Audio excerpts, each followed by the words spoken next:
আমরা এখন ভেক্টর সামান্তরিকের লব্ধির সূত্র ডেরিভেশন করব।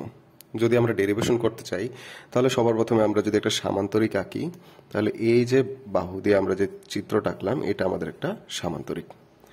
যদিও এটা দেখতে হুবহু পারফেক্ট সামান্তরিক হয় না, তাহলে আমরা ধরে নিই এই বাহুটা আর এই বাহুটা সমান এবং সমান্তরাল, এই বাহু এবং এই বাহু সমান এবং সমান্তরাল। তাহলে এটা আমাদের পি বাহু, এটা আমাদের কিউ বাহু এবং তাদের মধ্যবর্তী কোণ আলফা। ঠিক আছে, তাহলে আমরা সামান্তরিকের সূত্র কি জানি যে মধ্যবর্তী কোণ যদি আলফা হয় তাহলে তাদের লব্ধি কাজ করে কি বরাবর, একদম কর্ণ বরাবর। তাহলে এই যে কর্ণ বরাবর লব্ধি আর ক্রিয়া করতেছে, আমরা লব্ধির মান নির্ণয় করব। তাহলে এই বাহুটাকে বললাম আমরা এ, এটা বি বিন্দু, সি বিন্দু, ডি বিন্দু। তাহলে এখানে এ বি সি ডি, এটা একটা সামান্তরিক। এবার এ বি বাহুটাকে যদি আমরা কি করি, বর্ধিত করি। আমাদের এখানে টার্গেট কি, লব্ধি আর এর মান বা কর্ণের মানটা বের করা। ঠিক আছে, এখন আমরা কি করলাম, এ বি বাহুটাকে একটু সামনের দিকে বর্ধিত করলাম এবং এখান থেকে আমরা একটা লম্ব আঁকলাম। যেহেতু এই বি বাহুটাকে আমরা বর্ধিত করলাম তাহলে এটাকে আমরা বলতে পারি বি প্রাইম। এবার যদি আমরা একটু এইদিকে খেয়াল করি, এখানে এডি এবং বিসি ছিল সমান এবং সমান্তরাল বাহু এবং তারা উভয় কি করতেছে হলে যে এ বি প্রাইমের ওপর বা এ বি বি প্রাইম এই যে বাহুটা আছে এটার উপর একটা হলে যে কোণ ক্রিয়া উৎপন্ন করতেছে।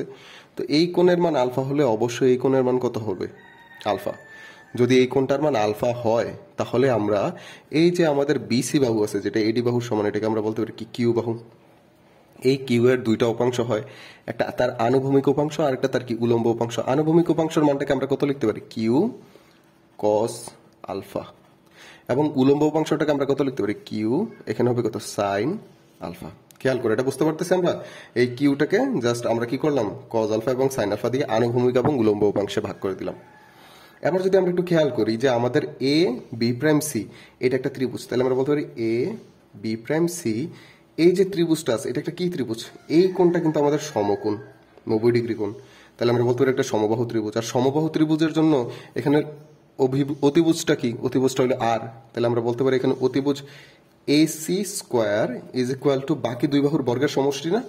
তাহলে A B prime square plus আমরা কত লিখতে পারি, বি প্রাইম সি স্কোয়ার। তাই তো, তাই এখানে আমরা এ বি প্রাইমটাকে দেখো কি লিখতে পারি, এ বি প্রাইম এটাকে লিখতে পারি A B plus B B prime. তাহলে লিখলাম A B plus B B prime, এখানে কি আসছে whole square, plus B prime C whole square.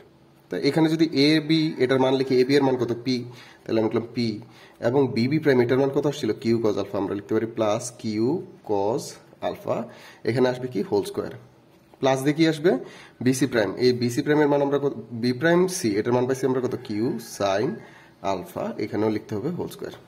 যদি আমরা এই মানগুলো লিখে দিই তাহলে আমাদের কত আসবে, এখানে আসলে P plus Q cos alpha whole square, তো এখানে আসবে P square plus A plus B whole স্কোয়ারের সূত্র আমরা লিখতে পারি P square plus 2p Q cos alpha plus Q square cos square alpha, plus দিয়ে এখানে কি আসবে Q square sine square alpha. এবার আমরা যদি খেয়াল করি এখানে কিউ স্কোয়ার এই দুইটার মধ্যে থেকে আমরা যদি কিউ স্কোয়ার কমন নিই, cos square theta plus sine square theta is equal two 1 আসবে, এটা বাদ। তাহলে অ্যাকচুয়ালি আমরা লিখতে পারি P square plus 2p Q, এখানে আসবে কত, cos alpha plus Q square, এটা আমাদের কার মান আসছে, এসি স্কোয়ারের মান না। এবার খেয়াল করো এসিটা মূলত কি, লব্ধি আর, তাহলে আমরা বলতে পারি আর স্কোয়ার ইজ ইকুয়াল টু আমাদের এটা আসে। সুতরাং লব্ধি আর ইজ ইকুয়াল টু কত আসবে, রুট ওভার অফ, আমরা যদি এখানে লিখে দিই পি স্কোয়ার, কিউ স্কোয়ারটাকে আগে নিয়ে আসলাম, plus Q square plus 2p Q, এখানে কি আসবে কজ আলফা। এই যে আমরা লব্ধির সূত্র পেয়ে গেছি।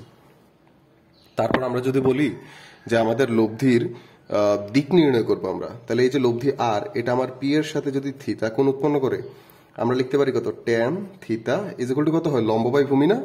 এখানে খেয়াল করো লম্বের মান কি, এই যে ট্যান থিটা এটার লম্বের মান হলো যে এই যে এটা বিসি প্রাইম, কারণ এখানে এ বি প্রাইম সি এটা একটা ত্রিভুজ, সমকোণী ত্রিভুজ।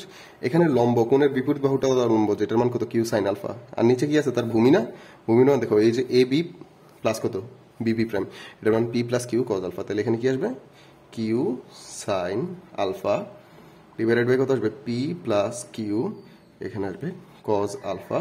আর এটা দিয়ে আমরা কি পেয়ে যাই, আমরা হলো যে তার লব্ধির মান এবং দিক পেয়ে যাই। এটা আমাদের সামান্তরিকের সূত্রের ডেরিভেশন।